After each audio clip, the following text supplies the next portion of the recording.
WWDC 2023 is only a few moments away and we have a lot to expect. There is one announcement coming that really heightens the expectations for me, so let's take a last-minute look at everything we know will get released and see whether WWDC will be the best event of the decade or the worst one. Let's kick things off with something everyone will be able to try out, the iOS 17. Last year, the iOS 16 was a huge deal, finally making iOS great again. It brought lock screen widgets, deeper customization, and a ton of other features, and I can't believe what I might say right now. There is some concrete evidence to think that iOS 17 will be even bigger. Just look at what we could get. 1. Smart display feature. Mark Gurman has claimed that recently, and that makes a ton of sense to me. iPhones have OLED displays that can refresh once a second, and they have wireless charging with MagSafe. So don't you think it would make a ton of sense to give iPhones the same bedside mode feature just like on the Apple Watch? Second, updated control center interface. The control center we have now has been the same since iPhone X came out in 2017. So for 6 years we have been stuck with the same thing basically, and it makes a ton of sense to change things, especially since the iPhone is leaning heavier towards personalization with each update. It's unclear how the design will be changed, but I hope we at least get the option to remap it and change the layout.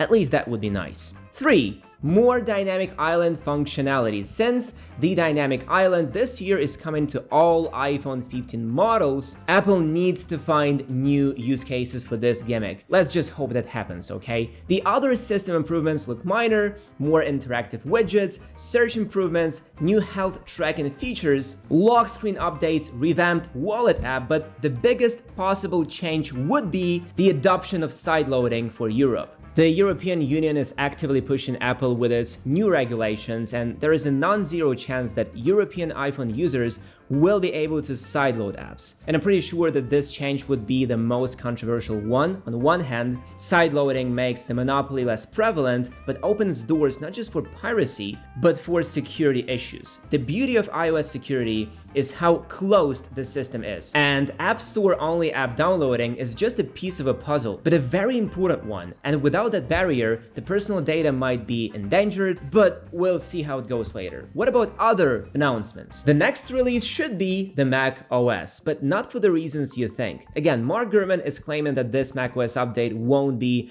groundbreaking or life-changing in any way, but I think that this year's macOS will be much bigger than we all think. And the biggest changes will be seen under the hood. Of course, we'll get new wallpapers, maybe a widget system or something small, but I believe that macOS this year will be internally reworked to support virtual reality. But I'm not really all that excited about macOS 14. What I am more excited about is the 15-inch MacBook Air. On paper, it doesn't look all that exciting. The same design found on the M2 MacBook Air from 2022. Similar feature set and other things. The 15-inch MacBook Air will just be a bigger version of the 13.6-inch model and retain all its strengths and weaknesses. Just like last year, we're gonna praise the design, the material quality, the display, its bezel's brightness and color accuracy. We'll love the battery life, the keyboard, the trackpad, and all that, but I'm sure the leaks confirm that we're gonna hate the performance just as much as we did for the 13-inch model. The 15-inch MacBook Air won't get the M3 chip. Apparently, it will be stuck with the M2. Don't get me wrong, the M2 is a great chip, but it has some serious issues. The main issue being the memory it is paired with. The base 13-inch MacBook Air comes with only 8 gigs of unified memory and 256 gigs of SSD.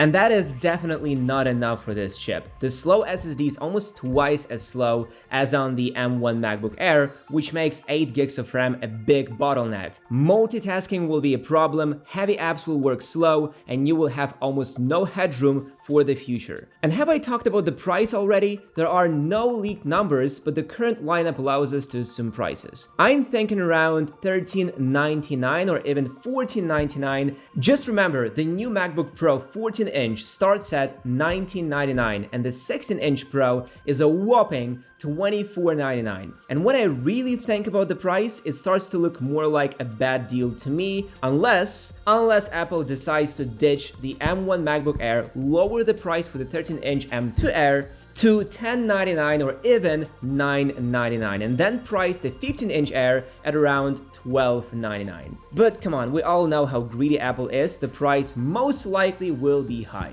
And for that higher price, you will be getting basically the same laptop with a slightly larger screen, better battery life, but equally bad performance and probably terrible price to power ratio. iPadOS is another announcement that will happen this year like it does every year. However, this update will most likely be minor. We hope to see lock screen widgets, more customization options like we have on iPhones, and more. Basically everything that comes to iPhones with iOS 17 is expected to come to iPads. Alongside some iPad-only features like Stage Manager, for example, it does need some overhaul or reimagination to really make it work. And what's important to point out is the list of supported devices. It will get shorter by 3 iPad models. According to rumors, iPad 5, iPad Pro 9.7-inch, and iPad and Pro 12.9-inch first gen will not get the update, making it exclusive for devices with A10 Fusion chip and newer. But to me, that's a bit strange. Why did iPhone 7 with the same A10 get dropped before iOS 16, but iPad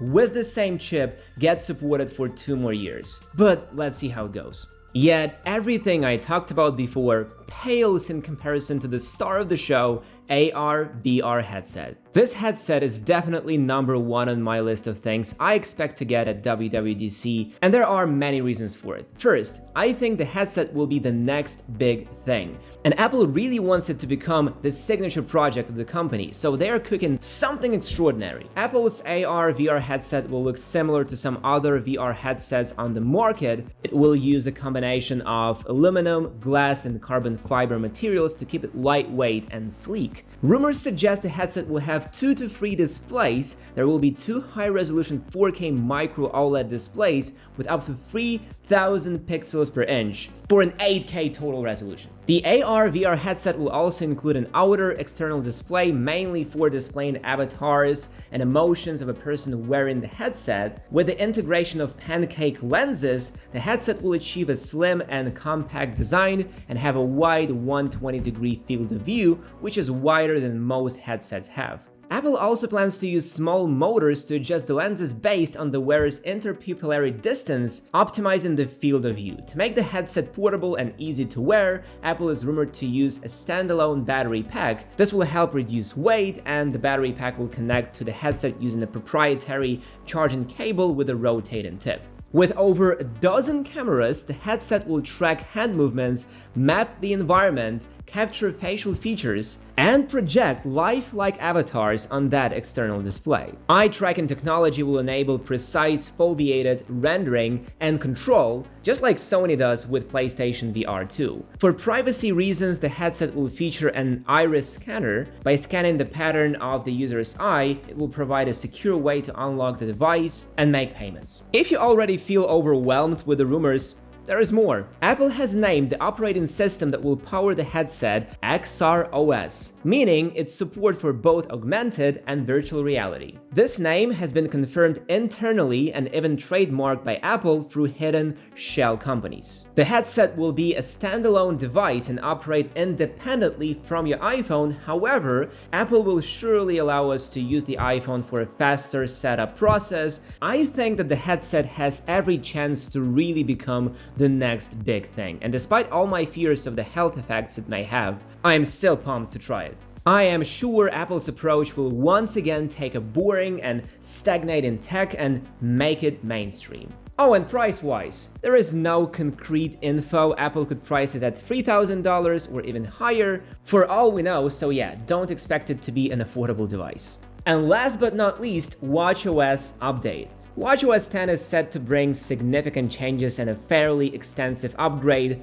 to the Apple Watch's operating system. According to Bloomberg's Mark Gurman, the upcoming update will introduce notable interface changes. The main focus will be on widgets, they will be more advanced. Another big change will be a new app view. The leaked information suggests that watchOS 10 will adopt a grid layout similar to the iPhone, with apps arranged in a 3x3 grid. This change will make icons larger, easier to tap on, and more memorable. While some hope for the addition of folders, it seems unlikely due to the small screen size. Beyond these major updates, watchOS 10 still holds secrets regarding other new features. Apple is really keeping the curtains firmly closed this year. Overall, this WWDC is shaping out to be an amazing event, bringing long-awaited features to OSs and hopefully revealing groundbreaking devices. I am thrilled to see what Apple has in store for us and simply can't wait for the WWDC to premiere. Anyway, I will keep you posted on everything.